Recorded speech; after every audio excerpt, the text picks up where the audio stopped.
Breaking news. Hopefully something good. I need some good energy. In a team meeting today, Mike Tomlin told Steeler players the speculation about him stepping away is unfounded. Let's go. And he plans on coaching the team in 2024. Let's go.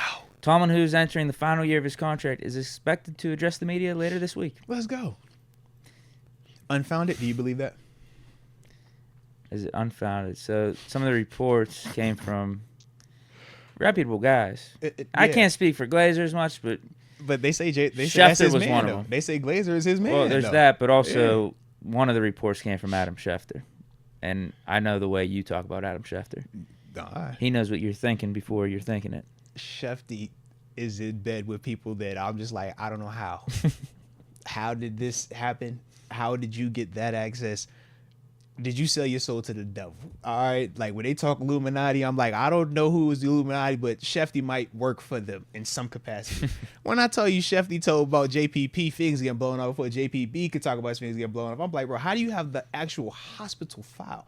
Like, this is the clipboard. If this is the emergency room where he's going to have surgery, he had the picture. I'm like, bro, how do you get that when this is freshly happening? It's not even a story all the way just yet. You got the actual hard copy. When I seen that, I said, bro, that boy different, man. When I told my pack and my people hit me up to tell me my joint told before I even could. I'm like, how did I don't know how or what or He different though, bro. So yeah. Were they unfounded? I don't know. There could be a chess game going on behind the scenes where is Tomlin secretly leaking some of this stuff to get his contract extension with the Steelers bumped up quicker. That could also be it, yeah. Yeah, there could be a little game going on behind the scenes. I think, in my heart of hearts, Tomlin wants to still coach, and I think he wants to coach the Pittsburgh Steelers. Yeah. So I don't know why some of these reports are coming out. Like I said, it could have to do with contract extension. It's just playing that game, the game within the game. But I think, end of day, what he wants to do in his day-to-day is coach the Pittsburgh Steelers. Yeah. So what should, like, the people that are, like, super pissed off and can't stand the fact that he's the coach this year, what should they do for all of this season then? Up in 2024? Yeah. Because, remember, they were probably, like, super rooting for him, like, to either step away, get fired, not get brought back. Like, what do we do now? I think they got to bring out the signs, got to bring out the posters and stuff. Got to go harder? No, I think you try to make sure he doesn't get an extension this offseason. Okay. That's what you should be calling for. Cause that's what I'm trying. Because I know I'm probably sure it's a good amount of y'all in the comment section, the chat that I'm not gonna lie. Yeah. I'm not gonna be against an extension. Yeah. But it also wouldn't be it wouldn't be foolish to.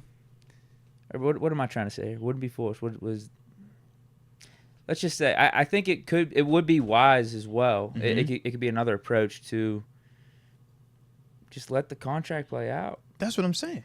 We were talking for 20 because it didn't say longer than 20. He just said he's just back for next year, right? Just 2024. Like if either of us are Rooney, I get that you like Tomlin, but I don't think it would be a bad idea to just put a little bit of pressure on Tomlin.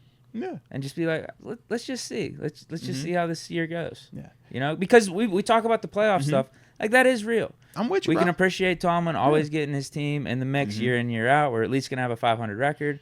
Always going to have a game that matters till the end of the season. But at the same time, like... So who do you think could put more pressure on who, though? Mr. Rooney threatening the whole I won't extend you, or Coach T saying I'll walk away? That's what I'm saying. Maybe that's what some of these reports are doing. I think there's a game within a game right now. I'm like, him saying he'll walk away to me is a little bit more impactful than Mr. Rooney threatening to not extend him, because it's like, okay, you can replace me, do it. Because everybody says you could do it, just do it. Right. Prove it. Because I do want to see Tomlin another year, like for sure. Yeah. So if Tomlin does say, if you can't give me that extension where you lock me up for another 3 or 4, maybe I just call it before my contract ends. Yeah. I would rather leave it on my terms than allow you the opportunity to have that last little ha-ha. If it meant Tomlin's back for 2024, I would give him an extension. If that's what it took. Yeah, so you want to talk about leverage. Who has the upper hand right now? Because to me, I'm like, I think Coach T has the leverage because he's already the proven commodity, whereas anything that we're talking about coming afterwards is still going to be based in speculation. because we haven't seen this person come in here with this particular group and win 10 wins and get into a postseason. We haven't seen anybody come in here just yet since Coach T and do this thing that he's done for as long as he did. So to an extent, that's why I think he has more leverage, because it's like our biggest criticism is postseason Well, maybe success. He doesn't have any leverage right now because he said he's coming back. Yeah, I guess. Yeah, you're right on that, man. But that's what, like, let's see what the contract extension was, though, right? If it was an extension, like, how long was it and stuff? So, yeah. Well, he still could get extended. That's what I'm saying. Yeah, he could still get extended. Because I'm like, him saying him coming back, and now the conversation we're having now is about, do you extend? Do you not? Like, what would it just be for this season? And who would have the leverage in all of that? I'm like, I could see both parties trying to flex, like we were just talking with it, man. Because I could definitely see Mr. Rooney taking that approach of like, why would I reward you when you haven't given us the post-season success? And granted, that's the toughest part of being a coach in this league, but that's why those guys that do have that type of success get paid the way that they do, have the job security the way that they do, and are viewed the way that they're viewed. If you can accomplish what we consider to be the hardest feat as a professional athlete in terms of NFL player, it's like, if you can accomplish that, bro, yeah, you deserve to be rewarded. You deserve a certain level of, leash. But at the same time, it isn't infinite. And I think that's kind of what we are with him right now. But all of that, I think, is at play, man. Because Coach T, we know he would still be a hot commodity if he were to leave. And we know, okay, we would be a hot commodity potentially in terms of somebody coming in here. But what level of that is the big question? And that's the whole debate. And why it's like, okay, it's not a fear thing, it's not an ego thing, it's not a we don't want him thing, it's not a he's not good enough thing. But when you're throwing in all of this commentary on him, this is, kind of where he gets to. And Tomlin even admits it, too. There was that interview he did with someone from CBS where his playoff record recently was brought up, and he's like, don't put that on the players, put that on me, because these aren't the same players from those 6-7 years ago. Yeah. I've been the constant here, and the playoffs just haven't been good enough. Yeah.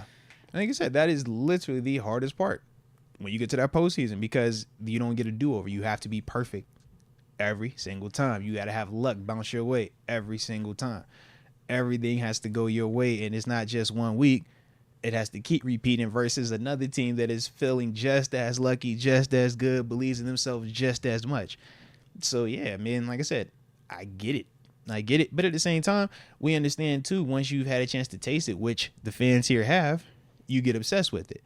And that's the part where he's like, I like my fans fat and sassy, because it's like, he's been able to provide Steeler Nation with that feeling also. So it's like, we can't wait to get back to that feeling.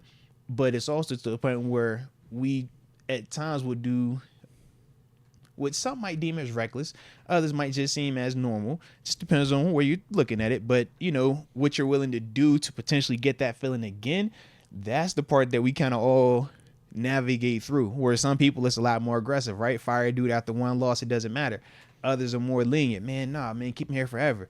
Some people are right in the middle of that thing. So like I said, all of that kind of plays into it with the dude like him when you've had the success that he's had for as long as he's had, but then also when you're looking at the recency of specifically postseason, because we can't say regular season, because that's the difference with Belichick. It's like Belichick, Pete Carroll's like they've struggled regular season since some of their dudes have been and gone and stuff like that, whereas for Coach T, that still has shown to be a constant with him. But the postseason specifically, for whatever reason, right? And there's been various reasons in each of these scenarios, but it's like, that is what it is. And that's the part you got to acknowledge. That's the part that there is no sugarcoating around it.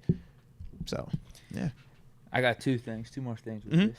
One, I don't think Rooney's stupid. I think he can also understand what's been going on the last 2-3 years. Us moving on from Ben. We don't really have our quarterback situation buttoned up, where he's like, you know what? I think Tomlin's actually done an admirable job working with what we got right now. And just to get into the playoffs, nothing to just sneeze at. Nothing to just be like, you know what? Yeah, I think we're just stuck in this purgatory. In fact, we're going backwards. I think he's probably looking at a perspective of we went 9-8 last year. We went 10-7 this year. Made it to the playoffs this year. I know we went 1 and done, but like that's a stepping stone. And that's without us having a solid quarterback. And that's with us dealing a bunch of injuries on defense too, particularly this year. But then the other side of this too. What was I going to say? I might have lost it. But I had two things, but if you wanted to respond. Well, I would just piggyback too, man. What was the second thing I was going to say? No, go ahead. Fair enough. But I love what you said about the quarterback part of it. We say it's two ways to win this league. You either got the unicorn. I got it. Oh, go ahead, man. Go ahead. Yeah. No, go for it. I was gonna say you either got the unicorn at quarterback or you have all the other pieces and your quarterback is good enough. Like, man, clearly we've been playing with good enough at quarterback to a certain degree, but it's like that's been the big difference to me in these postseasons. You look at the past matches we done had. Kansas City was a 2 seed, right? Am I tripping on that? Or were they actually not? What? No, they were the 2. Yeah. Yeah. So you got Mahomes and Kansas City. That was a broken team too. Yeah. Ben's last year. That's very much a broken team. And then obviously this year, like I said, you got Josh, 2 seed as well. Like Another we felt like man. After that Ben year, like that was the end of that era in a way. Like it's time for this like rehaul and everything because Ben's gone. Like okay, there's so much uncertainty going into this future. What are we gonna look like? Is this gonna be a 6-11 season? But no, we ended up going 9-8, almost make the playoffs. And then this year, second year of this whole rebuild without Ben, get to 10-7. Yeah. I still think we underachieved a little bit. I know we disagree a little bit on that, but I think we could have done better. But still, considering it all, making the playoffs, finishing the way that we did, that counts for something. And I also feel like a big part of why we gonna disagree about overachieving versus underachieving, I think stems from the quarterback. You've been a lot higher on Kenny just in terms of your optimism. I just kind of look at where he's at, and I'm saying, man, for us to be getting where we've gotten with his play, his development, and then with the coordinator situation, going from Canada to now you have Sullivan and Faulkner. Then you had to go Mitch for multiple games. I think that's then the part. Mason. I think it's the Mitch part that makes me really feel I'm like we underachieved. Man, we went through a lot of adversity. We went through a lot of ups and downs. Regardless of how we want to feel about it, I'm like, Mitch played bad at parts of the season. Kenny played bad at parts of the season. But at the end of the day, we still found a way with this group firing a coach for the first time in season since, like you said, 1941. A coordinator on top of that. We still found a way to get 10 wins out of this thing. When we were supposed to be dead in the water after getting egg on our face from the Cardinals and Patriots back to back. So that's my part where I'm just like, man, I think if we would have kept sliding, I'd have been like, yeah, I think we underachieved. But understanding all of that from my perspective, that's why I'm like, bro, we weren't even supposed to be in this conversation, man. I think it's just that Mitch part of it that probably should have pulled the trigger on him earlier of getting him out of there. But you know, like even with Mitch, we still should have. We still should at least pulled off one of those games. The unfortunate part is this, though, right? Hindsight 2020. We looking at Mason. We saying, oh, you should have pulled Mitch sooner. That also goes back to Kenny as well. Depends. So that's my whole thing. It's like I still hold off faith if we have Kenny healthy for this last stretch. We're winning games. We're at least finishing 10-7, probably. But remember, 11-6, 12-5 potentially. We win games is one thing, but we're talking about the style of it. I get it. It's the problem because we didn't get to get a full sample of Kenny without Matt Canada. Yeah. I thought things were looking up as an offense, but then we only get a game and a half of it. Yeah, that's the thing, and that's why I said we got to stick with Mason in the playoffs, and that's why I really appreciated what Mason did is because we got to see it. There was no ifs, ands, or buts, or coulda, woulda, shoulda. On the big stage, man. Mason put together 4 really damn good games as our quarterback. No, home, away, different time, like all type of playoffs, like that. I different flows of the game, I still thought he played good in that Bills game. Yeah. No, the other part of this whole Tomlin Rooney stuff. I wonder if there's a little back and forth going on with the negotiations that has to do with who's going to be the next coordinator. Like, okay, all right. So Tomlin's saying I'll be back in 2024. Yeah. Which means maybe Rooney's got to give him that extension. Mm-hmm. But with that extension, Rooney's like, I want bigger say or like the final say in this coordinator and how this offense goes. Yeah. That's the give and the take. That could be. Or what if it was Coach T over here? It's just awesome. Like, bro, I want you to break the bank on these guys. I like that too. And it's like, if you're not going to do that, then I'm not going to sign anything crazy long term. I like that too. I'm like, because we speculating right now, right? So we don't know which way it could go, but I think all of those needs can legitimately be at play because what are the criticisms surrounding Coach T at times? We know posting success, but the next big thing is what?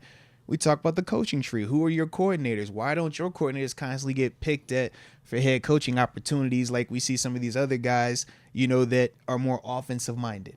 right? Where is your coaching tree at? So that could be a part of it where he's like, you know what, man, I want to be able to spend more on my staff. I want to be able to bring in coaches that should be head coaches elsewhere and have them as coordinators and position coaches on my staff. Because clearly those be the stats where you just like, all right, y'all got some dogs over there. So yeah, it can go that way. I like it though, man. I definitely like it. I saw some reports being floated out in the chat. I'm trying to look them up on Twitter right now. Uh-oh. Someone said Jerry Dulac reported Kenny Pickett is QB1 for 2024. Like, We'll locked see. in. Well, regardless of if it's locked in or not, I think that maybe him, if that is the case, and everybody else a part of Steeler Nation might just learn from the handling of the Mason situation from Cincinnati to Seattle. All right? We don't want to just give out promises like that. Okay, we got more on Tomlin here. Mm-hmm. This is from your boy, Jeremy Fowler. Shout out to Jeremy Fowler. Tomlin, who has a year left on the contract, has given no indications of wanting to step away in recent weeks. A source close to the situation told Fowler. Okay. So there you go. We got some. Shout out to Jeremy. Got some conflicting reports out here. Shout out to Jeremy. Hey. Tomlin just wants to coach football. Respect. The source added that a contract extension could intensify this offseason. The talks for a contract extension could intensify. Okay. So there you go.